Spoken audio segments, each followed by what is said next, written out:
దిగంబర కవితా నాయకుడు, తెలుగు సాహిత్యంలో కొన్ని ఉద్యమాలని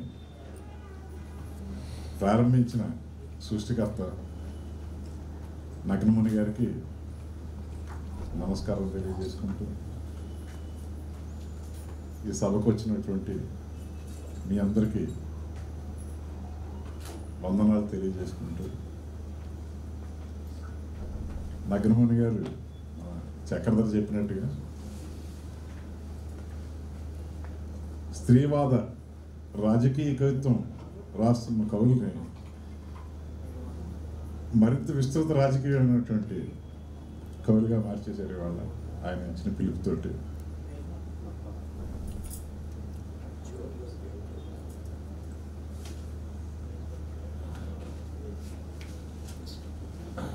నేను ఇప్పుడు నగ్నముని గారు ఈ సయాన్ని కవులు, ఈ కవియత్రులు ముగ్గురు సయాన్ని కవులు అన్నారు.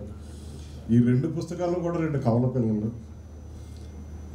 చక్రధర ఆ పుస్తకాలు పట్టుకున్నప్పుడు నాకు గొప్ప అనుభూతి కలిగింది అన్నాడు. ఈ కలువ పుస్తకాలని ఆవిష్కరించినప్పుడు నాకు కూడా అటువంటి సంతోషమే కలిగింది. ఇద్దరిలో అమూల్య చంద్ సీనియర్ కవయిత్రి, ఒక పరిణతి సాధించే వైపు కృషి చేస్తున్నటువంటి కవయిత్రి. రాధాకృష్ణ కర్రీ ఇప్పుడిప్పుడే అడుగులు వేస్తున్నటువంటి కవయిత్రి. అయినా వీళ్ళిద్దరు కవిత్వంలోనూ కొన్ని పోలికలు, వైవిధ్యం రెండు ఉన్నాయి. ఫేస్బుక్లో నేను వీళ్ళిద్దరి కవితలు ఫాలో అయ్యాను. ముందు అమూల్య చంద్ కవిత్వం భూమి నవ్వడం చూశాను అనే పుస్తకం గురించి రెండు మొక్కలు చెప్తాను.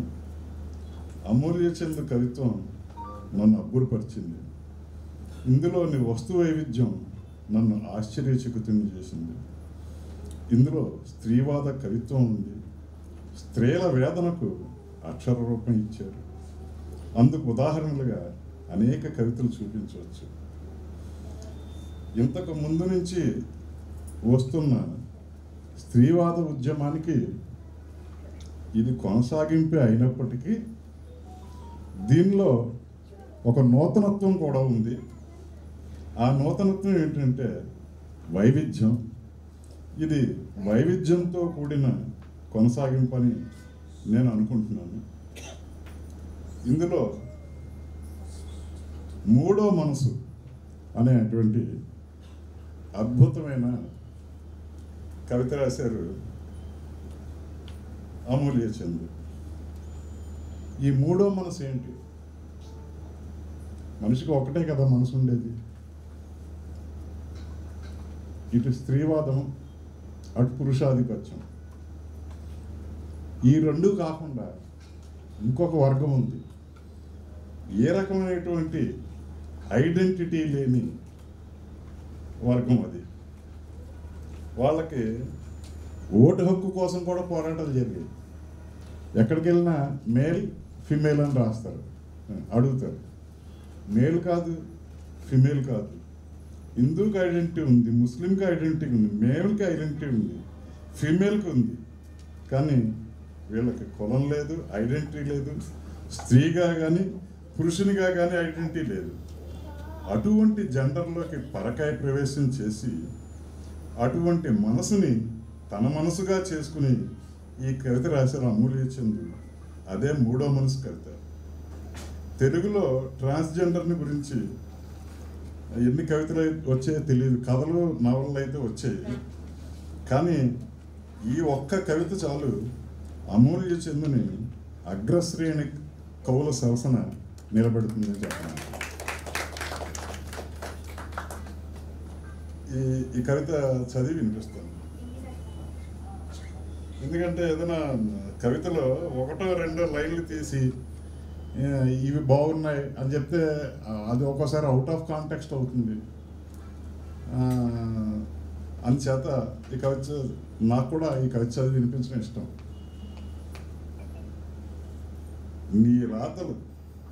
నీ రాతలకు హృదయం ఉందనుకుంటావు, కానీ ఎక్కడ కన్నీళ్లు తెప్పించవు.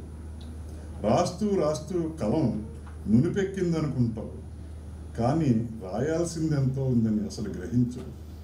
నా గురించి ఎప్పుడైనా రాసేవా? పోనీ నా ఊసెప్పుడైనా ఆరా తీసేవా? చీర కట్టుకున్న ప్యాంటు షర్టుగాడి గురించి ఏం రాస్తానంటావు? చీర కట్టుకున్న ప్యాంటు షర్టుగాడి గురించి ఏం రాస్తాననుకుంటావు?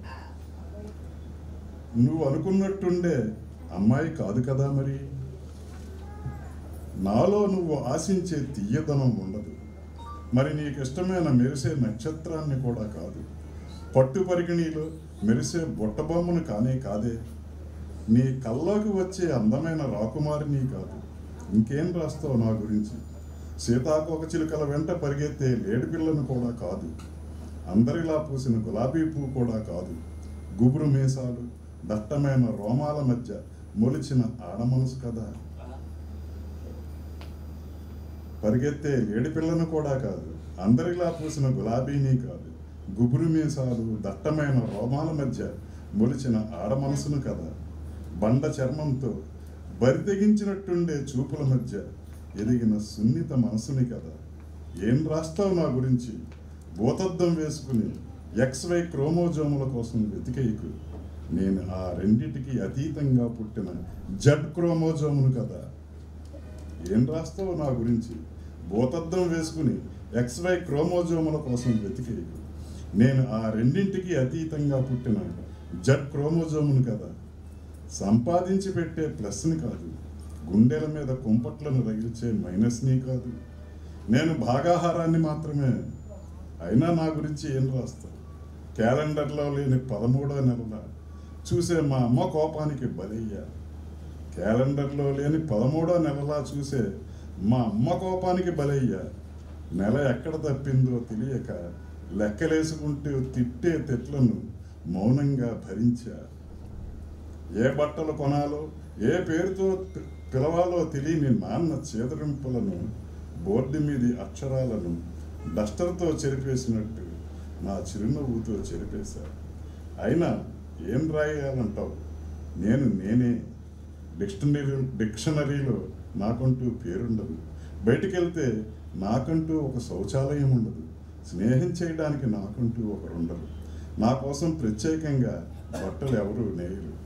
నాతో చుట్టరికాన్ని ఎవరు ఆశించరు. నా పేరు, ఊరు, చిరునామా అన్నీ థర్డ్ జెండర్. అవును, నేను పైకి ఖాళీ పుస్తకంలా కనిపిస్తాను, కానీ నన్ను తవ్వితే బయటపడే వేల ఆశ్చర్యార్థకాల చూపుల చేదరింపుల లెక్కలెన్నో కనిపిస్తాయి.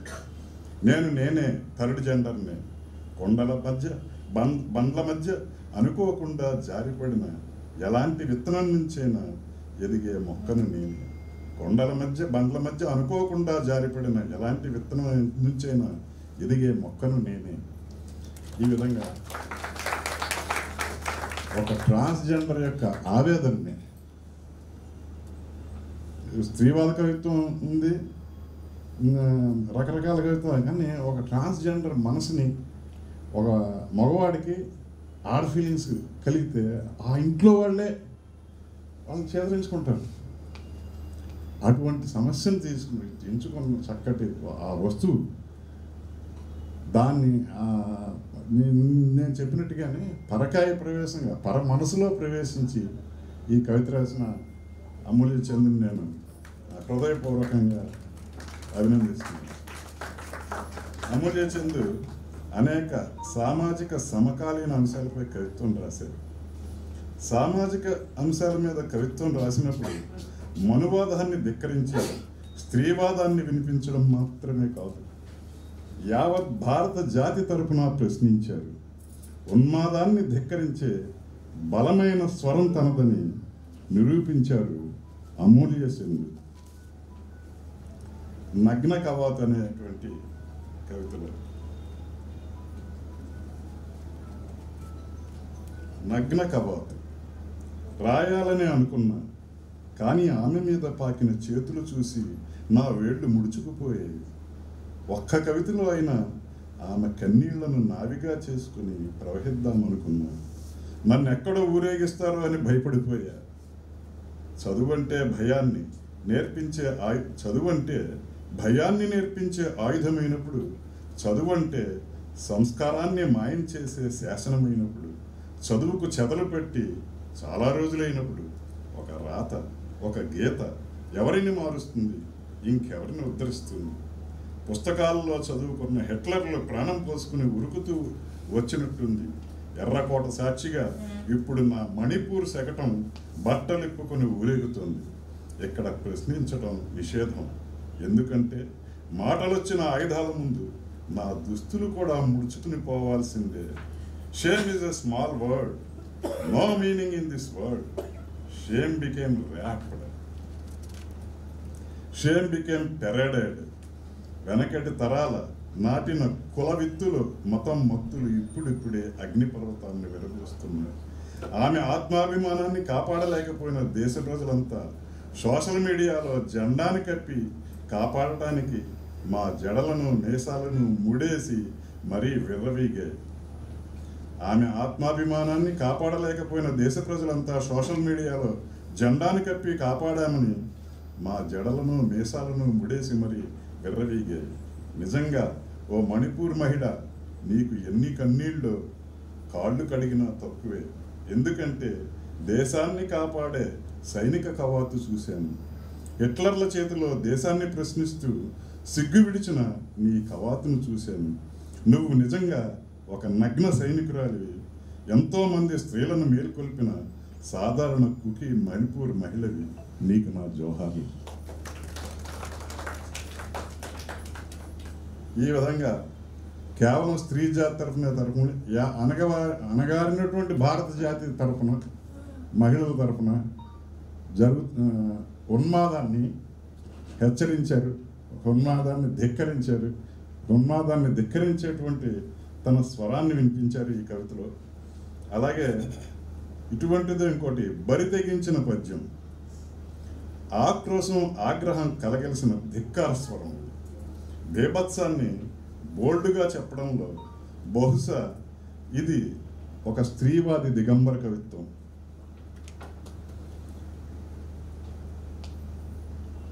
నగ్న దేహాలమై నడుద్దాం, బట్టలిప్పేసి దేశం మొత్తం నడుద్దాం రండి. ఒంటి నిండా రోమాలు మొలిపించుకుందాం రండి. పసిగుడ్డు నుంచి పండు ముసలి దాకా మన అంగాల్ని దేశం మీద పచ్చబొట్లుగా పొడుద్దాం రండి.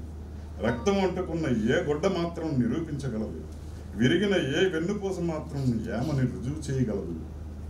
వీర్యపు మరకలతో మలినమైపోతున్న న్యాయదేవత కూడా కళ్ళు తెరిచి ఎవరిని వేలెత్తి చూపగలదు. కట్టలు తెంచుకుని పారే ఆడ్రినలిన్, ఈస్ట్రోజన్, ప్రొజెస్టరాన్ హార్మోన్ల ముందు భగవద్గీత అయినా, ఖురాన్ అయినా, బైబిల్ అయినా అట్టలు చించుకుని తలవంచాల్సిందే. రండి, బట్టలు లేకుండా సగం తెగిన నాలుకలపై ఈ దేశం మొత్తం నడుద్దాం. రెచ్చిపోతున్న మీసాల్ని దండలుగా చుట్టి బట్టలు లేని ఈ దేశం మెడలో దండలుగా వేద్దాం. నగ్న దేహాలకే నడుద్దాం. ఈ కవితలో ఒక స్త్రీ యొక్క ఆక్రోశం, ఆగ్రహం, ఒక ధిక్కార స్వరం. నగ్నంగా నడుద్దాం రెండు అన్నంలో ఒక రకమైనటువంటి బరి తెగింపు. ఈ మూడు రకాల రసాలని కలిపి ఈమె ఈ పోయంలో ఆ మూడు ప్రవహించాయి. అలాగే తల్లి నల్లగా ఉన్న తల్లి ప్రేమ వెన్నెల తెల్లంది కదా. కానీ ఐరనీ ఏంటంటే తన తల్లి నుంచి సైతం వివక్షని, ఎగతాళిని ఎదుర్కొన్న ఒక నల్ల తల్లి. ఆమె ప్రేమ గీతం వినండి, బిడ్డతో ఈమె సంభాషణ వినండి. ప్రేమ, వాత్సల్యం, ఆవేదన కలగలిసిన త్రివేణి సంగమంలా ప్రవహించాయి ఈ కవితలో.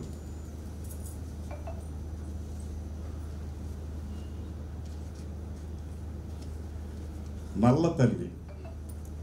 బిడ్డ, నాకు నలుపు అంటే ఎంత ఇష్టమో తెలుసా? రంగులన్నీ వాడిపోయినా వెలిసిపోని రంగు నలిపే కదా. ఎన్ని చీకట్లు మింగి పుట్టానోనని నా తల్లి నన్ను గేలి చేసిన నా తల్లి చేసిన గేలి నాకు బాగా గుర్తు. కన్నీళ్లు రాలేదప్పుడు రేఖలు విచ్చిన నల్ల గులాబీల నా ముఖం కనిపించి నవ్వొచ్చింది. తల్లి కడుపున పడ్డానని బెంగపడకు. రాత్రిళ్ళు తెల్ల చందమామనే చూస్తున్నా. మల్లెల నక్షత్రాలతో నా పొట్ట మీద ముగ్గేస్తున్నా. ఎర్రని దండలో మాడుతున్న నీ కోసం ఎర్రని ఎండలో మాడుతున్న నీ కోసం మొనదేలిన రాళ్లతో నల్ల రంగు తారుతో రాదారేస్తున్నాను. కష్టమంటే ఏమిటో నా శరీరం నీకు నేర్పుతుంది. సాయం వేళ పొలంలో గడ్డి పీకేందుకే పోతున్నా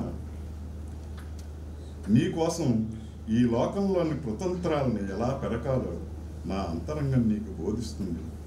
రాత్రివేళ పారిజాతాలతో కలిసి పాటలు అల్లుతున్నా నీకోసం. అందమైన అన్ని పూలను దండగుచ్చుతున్నా నీకోసం. ప్రశాంతతని పంచడం, మనసుకు సువాసనలు అద్దుకోవడం నా హృదయం నీకు నేర్పిస్తుంది. నేను నీ నల్లని తల్లిని, నిత్యం చేత్కారాలకు గురైన దాన్ని. చుట్టూ చీకటి కమ్ముకున్న రోజుల్లో ఒంటరి అడుగులతో ఎన్నో వేల రంగులు దహించి వేస్తున్నా మరింత నల్లబారుతూ యుద్ధాలు చేసిన దాన్ని. నకనకలాడిన ఆకలి రంగు నలుపే అని తెలియని ఈ ప్రపంచంపై జాలిపడిన దాన్ని. నలుపు తెలుపుకు పుట్టిన బిడ్డలే ఈ రంగులని తెలియని మూర్ఖత్వాన్ని మూఢత్వాన్ని చూసి నవ్వుకున్నదాన్ని. రాత్రిలోనే ఈ ప్రపంచం ఒక్కరోజన్నా ఆగిపోతే చూద్దామనుకునే అల్ప సంతోషం. మిడిసిపడే రంగులన్నీ నల్ల రంగుకు పట్టాభిషేకం చేసే క్షణాల్ని నీతో కలిసి ఆనందిద్దామనుకునే ఆశాజీవి. నేను నీ నల్ల తల్లిని. రాత్రిప్పుడవుతుందా అని రోజు ఎదురు చూస్తుంటా. నీ కళ్ళు కనే కలల తెల్లని రంగులో మెరిసిపోయే ఉబ్బిన నా పొట్టను చూసుకుంటూ నువ్వు నా బిడ్డవి. ఈ నల్ల తల్లి కడుపులోంచి రాబోయే తెల్లని శాంతి పావురానివి, చల్లదనాన్ని ఇచ్చే తెల్లని చందమామవి. ఇది ఒక నల్లని తల్లి తన బిడ్డతో చేసిన సంభాషణ. ఇందాటి కవితల్లో ఎంత ఆగ్రహం, ధిక్కారం ఉందో ఈ కవితలో అంత ప్రేమ. ఒక నల్లని తల్లికి తన బిడ్డ మీద, పైగా తను స్వయంగా వివక్షకు గురైన తల్లి స్వరం అది. తను నలుపు రంగు వల్ల తన తల్లి తనని వివక్ష చూపించింది. తను తన పిల్లతోటి చేస్తున్నటువంటి సంభాషణని ఈ కవితను చాలా అద్భుతంగా రాశారు. ఇందుకు అమూల్యించేందుకు మరోసారి నా అభినందనలు తెలుపుకుంటున్నాను. చివరిగా ఒక్క కవిత, రఫ్ నోట్ బుక్ అనేటువంటి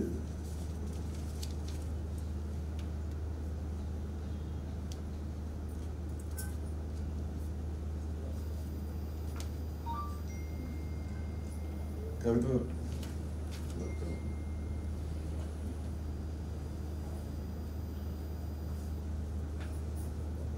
రఫ్ నోట్ బుక్ అనేటువంటి కవితలో తల్లి బిడ్డతో చేసిన సంభాషణ చూసి ఇంత నల్ల తల్లిలో తల్లి బిడ్డతో చేసిన సంభాషణ చూస్తే ఒక బిడ్డకి తల్లి మీద ఉండే ప్రేమ ఆ కవితని రఫ్ నోట్ బుక్లో చెప్పారు.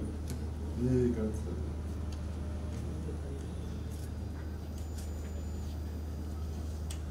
అమ్మలంతా అంతే, ఎందుకు కష్టపడతారో అర్థం కాదు. చెమటలు కక్కేసుకుంటూ కాటన్ చీరల్ని తోటకూర కాడల్లా మార్చేసుకుంటారు. అమ్మలంతా అంతే, ఎందుకు కష్టపడతారో అర్థం కాదు. చెమటలు కక్కేసుకుంటూ కాటన్ చీరల్ని తోటకూర కాడల్లా మార్చేసుకుంటారు.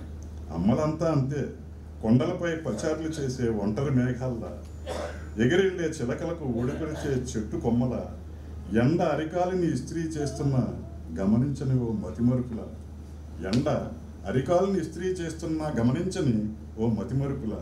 అమ్మలంతా అంతే, ఒళ్ళో నిద్రపోతే వీపులకు జోలపాట నేర్పిస్తూ, వేళ్లకు మాటల్ని కట్టి జుట్టును సవరిస్తూ, ముఖాన్ని మురిపెంగా చూస్తూ, గాలికి నవ్వుల్ని నేర్పుతూ, ఒళ్ళంతా నిమురుతూ మమ్మల్ని ఒక పచ్చని మొక్కల్ని చేస్తారు. మమ్మల్ని ఒక పచ్చని మొక్కల్ని చేసేస్తారు. అమ్మలంతా అంతే, అన్నీ తెలిసిన అమాయకత్వం, ఏమీ తెలియని పెద్దరికం,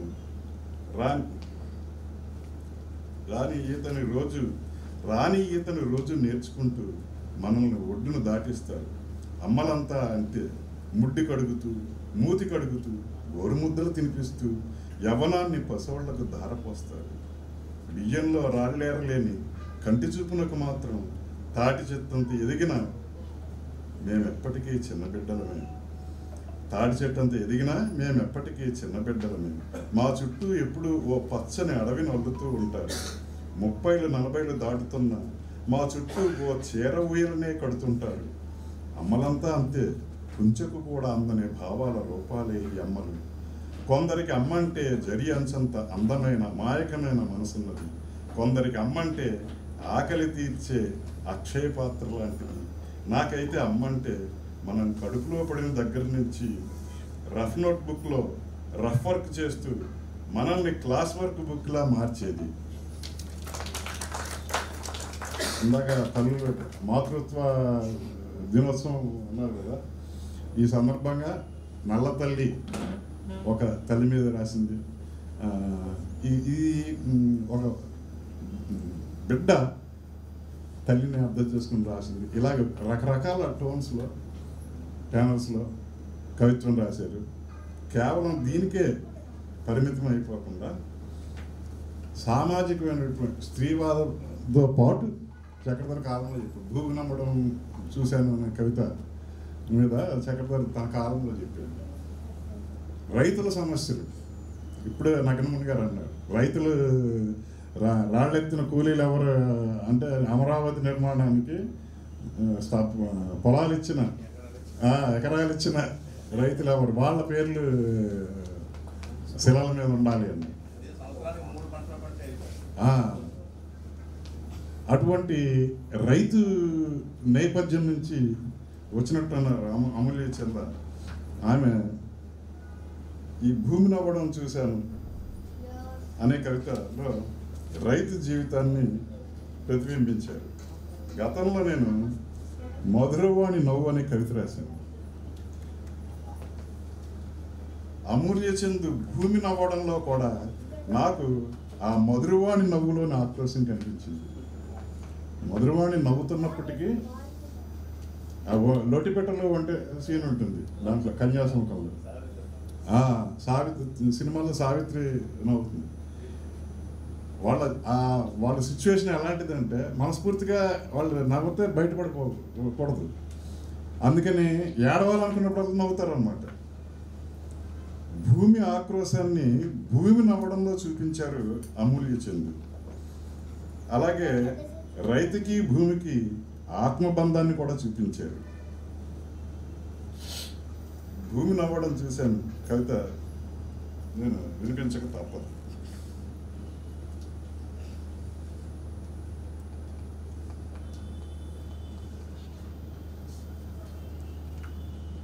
మా తాత పంచెకట్టినప్పుడు నాగలికి ఎడ్లను కట్టేటప్పుడు భూమి నవ్వడం చూశాను. నన్ను దున్నేటప్పుడు, నాట్లు వేసేటప్పుడు, నీళ్లు పెట్టేటప్పుడు మా తాత కాళ్లకు భూమి దండం పెట్టడం చూశాను. పసిపిల్లగా పంటను సాకేటప్పుడు, పురుగు మందును జల్లేటప్పుడు, కాకులకు వడిసెల వేసేటప్పుడు కన్న కూతురిగా మారిన భూమి తాత చేతుల్ని ముద్దాడడం చూశాను. ఇక్కడ కూడా చూడండి, భూమిని తల్లి మరి కూతురుగా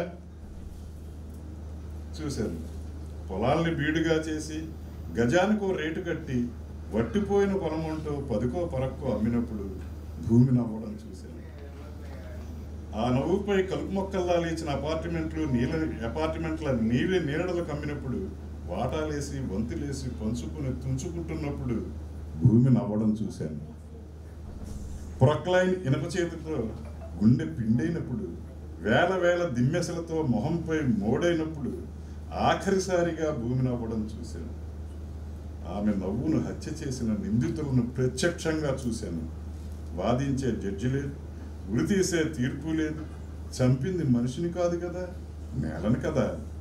చెట్ట చివరగా తెరలుగా పొరలుగా ఓడిపోయిన భూమి పొడి నవ్వు చూశాను. ఈ కవికి హృదయపూర్వకంగా నమస్కరిస్తున్నాను. సోషల్ మీడియాలో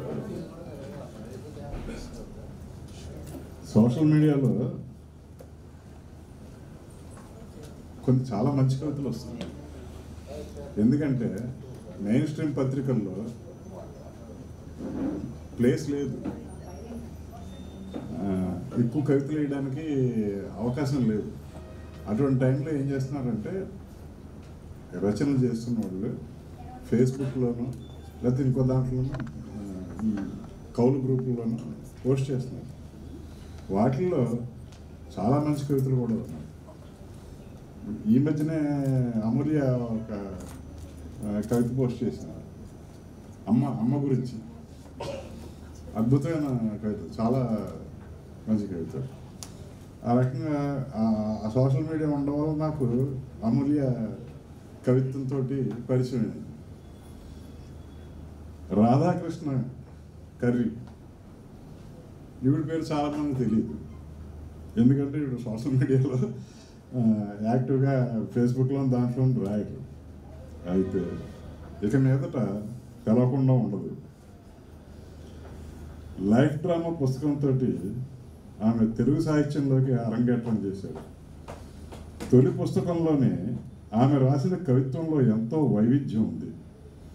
జీవితం అనే బొమ్మలాటలో ముఖానికి తగిలించుకున్న నవ్వుల వెనక దుఃఖాల పెనుగులాటని ఆమె గ్రహించారు.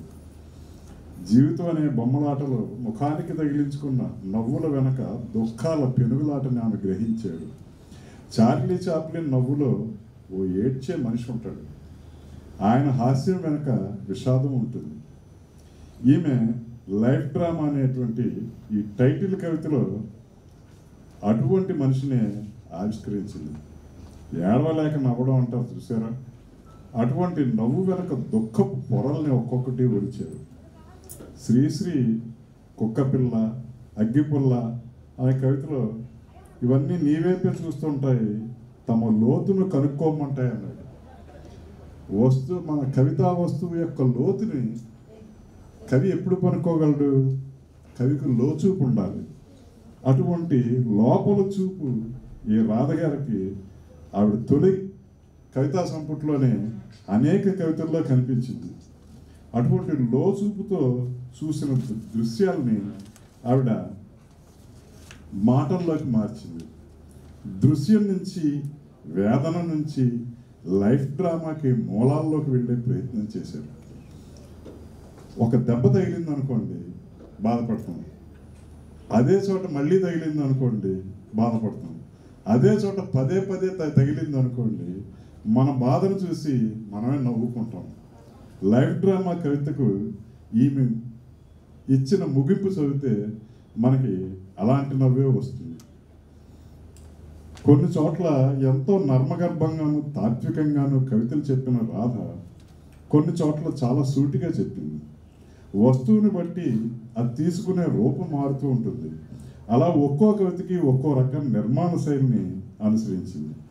దీనివల్ల ఆమె కవిత్వం ఎంతో వైవిధ్యాన్ని సంతరించుకుంది. ఇదే కవయిత్రి ఒక బహుజన బాలిక జీవితం గురించి కవిత రాసినప్పుడు చాలా సరళంగా, సూటిగా చెప్పారు. సాధారణంగా కవులు కవిత్వీకరించాలన్న తాపత్రయంలో అతి చేస్తూ ఉంటారు. ఆమె అలా అతి చేయకుండా నిగ్రహించుకున్నారు. కవికి అటువంటి నిగ్రహం అవసరం. అలంకారాలు ఎంత అవసరమో అంతే వాడారు. ప్రమాదాలతో సహజీవనం మామూలైపోయిన వైనాన్ని మామూలు మాటల్లో చెప్పారు రాధ. ప్రతిపూట పరగడిపే అనే కవితలు. ఈ ఒక్క కవిత మాత్రం చదివే అవకాశం ఇమ్మని మేము కోరుతున్నాను. చిన్నదే.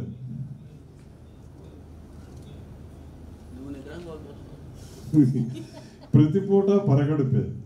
ఎందుకంటే ఒక గీత కార్మికులు కళ్ళు గీత గీసే ఒక ఒక యవనప్రాయంలో ఉన్న యువత అనుకోండి, ఆమె వస్తువుగా తీసుకుని గీత కార్మికుల మీద కవితలు వచ్చాయి. కానీ మహిళ గురించి రాయలే ఎవరు. ఇంతవరకు నేను చూసినంత వరకు రాలే. అటువంటి అరుదైన వస్తువు తీసుకుంది కాబట్టి ఈ కవిత నేను చదవాల్సి వస్తుంది. వెచ్చగా ఉన్న అమ్మఒడిలో నుండి సూర్యుడు కళ్ళు తెరవక ముందే చిమ్మ చీకట్లో పారాడే పాములు, తేళ్లు, ముళ్ళలో పిచ్చాపాటి మాట్లాడుతూ, రాళ్ళు, రప్పలు, పూలను ముద్దాడుతూ, కాలపు తాడును పాదాలకు కట్టుకుని, బాధ్యతల మోకు భుజాన వేసుకుని, జీవితపు గెలిపి యాత్రకు బొడ్డిలో కత్తితో నిత్యం పోరాటం మొదలు. యుద్ధంలో నిలబడడానికి కాళ్లకు, చేతులకు, నడుముకు తగిలిన గాయాల్ని, ఒరుసుకునే చర్మాన్ని ధూళిలా దులుపుకొని, ఆశల నిత్యంతో అందనంత ఎత్తునున్న ఆకాశంలో కట్టిన ఉట్టిలోని వెన్నెల నురుగలను అందుకునే ప్రయత్నమే. ఒక్క గడియ ఆలస్యమైన కాళ్లలోంచి శ్రమంతా బొట్టు బొట్టుగా కారిపోతుంది. ఇంటి దగ్గర కళ్ళలో ఆకలిని బంధించిన అమ్మ గుర్తొస్తుంది. ఒక్క గడియ ఆలస్యమైన కాళ్లలోంచి శ్రమంతా బొట్టు బొట్టుగా కారిపోతుంది. ఇంటి దగ్గర కళ్ళలో ఆకలిని బంధించిన అమ్మ గుర్తొస్తుంది. పక్కనే విద్యుత్ తీగల యమపాసాలు సిద్ధంగా ఉంటాయి. చిన్నపాటి ఆదమరుపును అందుకునేందుకు అదునుగా ఉన్నామంటూ అప్పుడే నా రాక కోసం చూరుకు వేలాడేసిన బిడ్డడి చూపు నన్ను ప్రశ్నిస్తుంది. అందుకే ప్రతి అడుగు ముందుకే, తిమింగిలాలున్న కాలపు సంబరంలో ప్రతిపూట పరగడితే.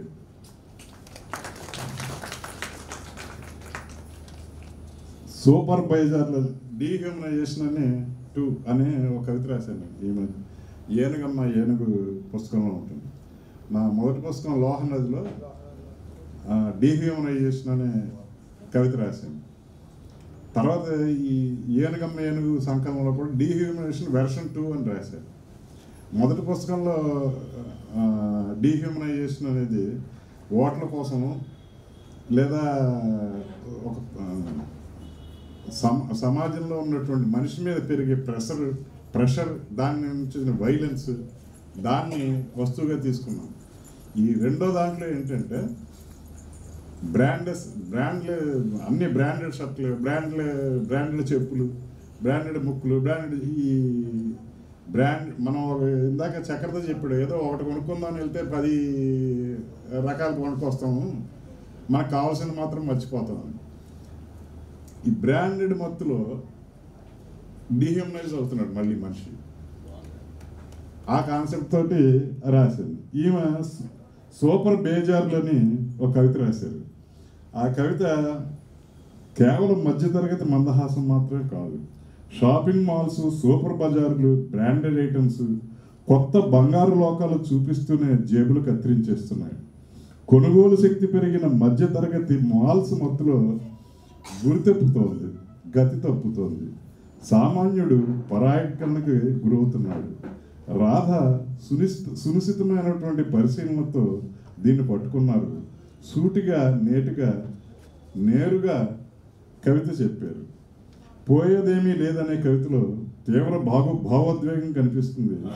ప్రతీకాత్మకంగా రాసినప్పటికీ కవితలో సూటిదనం నేరుగా హృదయాన్ని తాకుతుంది.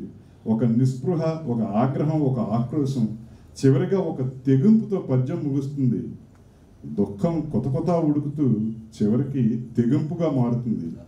ఈ క్రమాన్ని తన కవితలో చక్కగా పట్టుకుంది రాధమ్మ. దుఃఖం ఒకటే, దానికి పార్శ్వేలు ఎన్నో. ఒక్కో కవిత ఒక్కో షేడ్ని చూపిస్తుంది. కొన్ని చైల్డ్హుడ్ ట్రామాలు ఉంటాయి, అవి జీవితాంతం వెంటాడతాయి. ట్రామాకి గురైన వాళ్ళకి మాటలు ఉండవు, తీవ్ర మౌనంలోకి వెళ్ళిపోతారు. వాళ్ళ మౌనంలోనే 1000 పిడుగుల శబ్దాలు ఉంటాయి, సమ్మెటల పిడిగుద్దులు ఉంటాయి. మృగ జన సమాజంలో అటువంటి ట్రామాకి కారణం చైల్డ్ అబ్యూజ్ కావచ్చు. అటువంటి ఘటనలు మరిచిపోయిన వాటి మచ్చలు మిగిలిపోతాయని చెప్పారు కవియత్రి రాధ. వెంటాడే వేధించే జ్ఞాపకం కవితలో చిన్నప్పుడు చైల్డ్ మాలిస్టేషన్, చైల్డ్ అబ్యూజ్, ఇటువంటి ఘటనలకు గురైన వాళ్ళు ఎంత తీవ్రమైనటువంటి మనోవేదనకు గురవుతారు. వాళ్ళు ఒక రకమైన మౌనంలోకి వెళ్ళిపోయి వెరిచూపులు చూస్తూ అలా ఎలా ఉండిపోతారు అనేటువంటి దాని లోతుల్లోకి కుర్రవాడ వెర్రివాడ అలా చూడకు ఇలా మమ్మ వేళ కోళ మాడక అన్నాడు చూసారు శ్రీశ్రీ. అతని అంతరంలో ప్రవేశించాడు. అలాగా ఒక ట్రామాకి గురైనటువంటి పిల్లలు, ఆడపిల్ల కావచ్చు మగపిల్లలు కావచ్చు, వాళ్ళ జీవితాంతం ఆ ట్రామా ఎలా వెంటాడుతుంది. చంద్రుడు గ్రహణం విడిచినా కూడా గరళం మడక వదిలిపెట్టదు అంటున్నాడు. జీవితాంతం ఆ డ్రామా ఎలా వెంటాడతాయి అనేది ఈ కవితలో చూపించారు. చాలా చక్కటి కవిత. ఈ చక్కటి కవిత అనకూడదు, చాలా ఎమోషనల్ ఉన్నటువంటి కవిత. ఈ కవిత రాసినందుకు రాధమ్మ గారికి మరోసారి అభినందనలు చెప్తున్నాను. వెంటాడే జ్ఞాపకం ఈ కవిత. కన్నీరు తెలిసిన వారే కవిత రాయగలరు. వాక్యానికి కన్నీటి తడి అందం కాదు, ప్రాణం. తడి వాక్యం పదునైన బాణం. కన్నీరు అంతర్లయగా ఉండి కవులు కవిత్వం రాస్తారు. కానీ కేవలం కన్నీటి బిందు, ఒక కంటిలోంచి ఒక కన్నీటి బిందు కారడాన్ని ఒక వస్తువుగా తీసుకుని ఆ దృశ్యాన్ని తన మాటల్లో బంధించింది. ఇది కూడా చాలా అరుదైన వస్తువుని తీసుకుని చెప్పిన పద్ధతి కూడా చాలా అరుదైన పద్ధతిలోనే చెప్పారు.